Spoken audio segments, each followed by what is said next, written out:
ang Malampusong GMA Masterclass Eleksyon 2025 dapat totoo series sa General Santos City ug sa Davao City sa ikatulong hugna.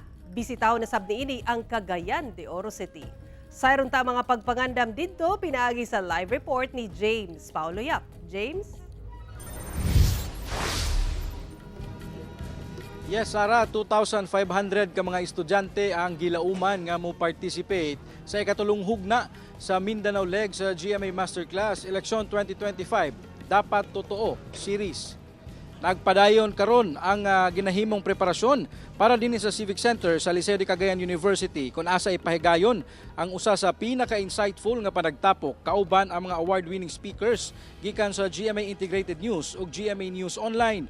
Pangunahan kini ni broadcast journalist Tina Panganiban Perez, GMA News Online Managing Director o Managing Editor Lou Albano, GMA Integrated News Social Media Manager Theodore Ortiz o GMA Sportscaster and Analyst Martin Antonio. Ang maong panagtapok magsilbi na sab nga voter education ilabi na sa mga first-time voter ug aron pahinumduman ang mga estudyante sa pagkamahinungdanon sa ilang boto. Kabahin sab kini sa commitment sa GMA Integrated News nga maghatod og pinakahalapad og komprehensibong pagbalita sa umaabot 2025 national ug local midterm elections. Isip News Authority ng mga Filipino, ginapaninguha sa GMA Integrated News nga mahatagan og saktong kahibalo ang mga estudyante ug mga botante alang sa umaabot nga piliay nga magdumala sa ato ang nasod karong eleksyon.